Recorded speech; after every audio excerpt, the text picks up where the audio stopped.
Welcome back. This is Mike Gardina with GardinaLifeCoaching.com, and today we're going to talk about toxic relationships. What are they, and what can you do about them?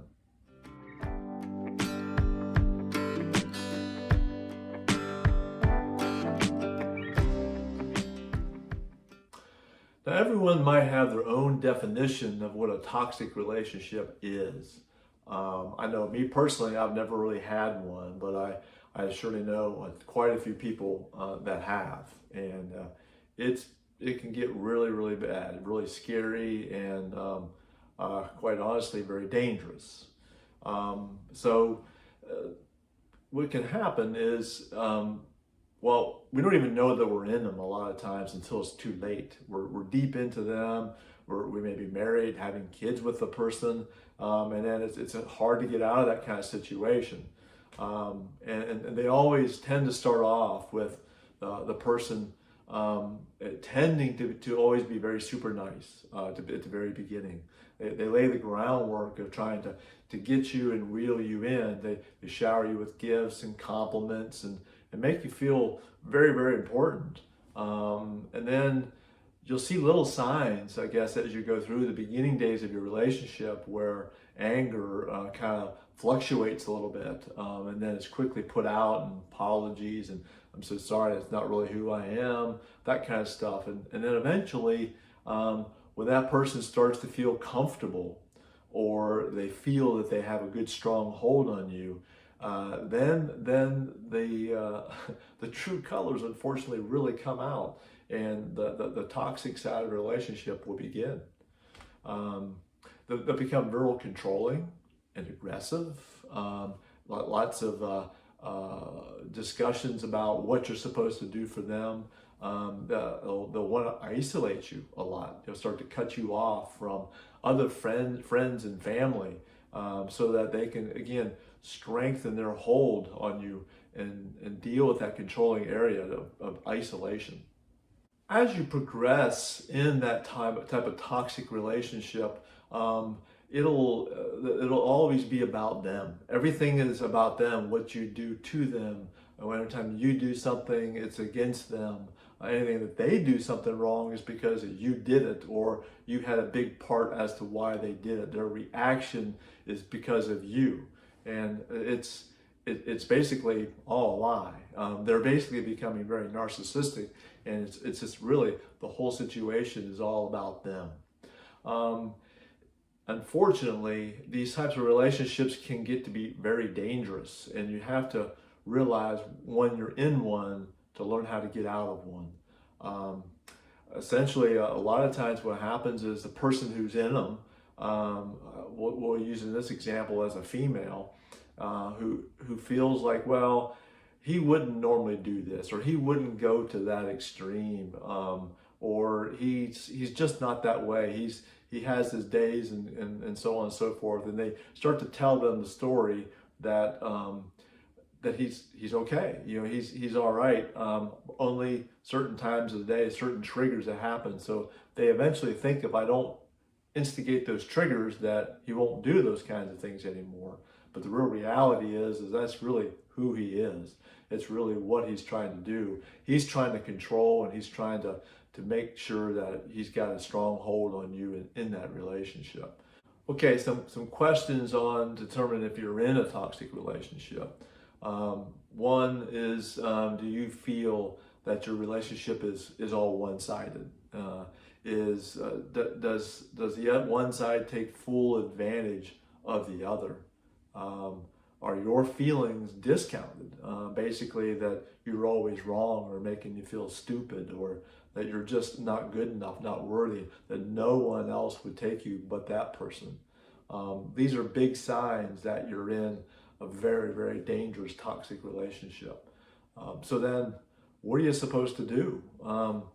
And if there's any kind of form of abuse, if you feel that there's danger to you, the first thing you need to do is you need to get out. You need to go find safety. You need to find a way to to get to safety, whether it's through a relative, a friend, or some local public entity, a crisis center, something like that. But you need to the first thing is to get yourself out of danger. It's the most important thing. and then you can kind of reassess the situation with the family life as to what the fallout's going to be. Okay, assuming that safety is not really that big of an issue, it's just there's some aggression there and lots of anger issue, but you're not so worried about safety and security here. Then the thing to do is to basically try to set aside a time that you can talk together, someplace in a calm environment. Sometimes I would encourage you to think of a public place potentially. That can sometimes limit outbursts and because of just the embarrassment of other people seeing it. But then again, sometimes the people in a toxic relationship, through narcissistic, could give a crap about other people. They'll just do what you're going to do no matter what. So keep that in the back of your mind. But if you do have some concerns, even at this level, is to maybe have a friend or a family member come over at the same time and just try to have an open discussion with the other person and tell them how you're feeling, and tell them how the interactions and how the correspondence between each other and how you're any miscommunication, and tell them your perspective or both sides kind of lay the cards on the table and see where it can go from there. If the other person is not willing to make any type of adjustments, or they feel that they're not in the wrong, it's all you, it's only you, then the chances of actually fixing that relationship are pretty slim, because it takes both sides in order to make amends in a relationship to actually move forward in a positive direction. If you only have one side that's willing to do anything and even talk about the situation, then it's going to be pretty hard to solve that relationship. So I hate to say it, but that would be one that we would consider that, you need to probably break up. If you're not married, it's easy to break up and get on. But if you are married, you need to look towards some kind of divorce or some type of a separation to work your way through that process. But because with that type of toxic relationship, there can't be a lot of latitude. You want to make some effort and try, and if the other person is willing to make an effort and learn from their mistakes, and then take it in small chunks and go through that process with them to hopefully make some amends and go in a positive direction slowly. But you have to kind of meet with each other and kind of regroup and how our progress is going. And if it's going in the right direction, then just keep going. But if it's not, and sometimes in those cases they're just lip service, they're going to say what you want them to say, and you're going to hear what you think you want to hear. You're going to think all things are going to be just great, and then tomorrow you're right back to where you were at. And in those cases, I think you really do need to do a separation so that hopefully they'll see the gravity of the situation. And if that still doesn't straighten them up, then there probably is no hope. Now, if you do get both sides that are willing to make a commitment to make some improvements, to make the marriage work better, even in a toxic relationship, I'd encourage you to get some type of a professional involved that can help guide through the landmines of where you're going.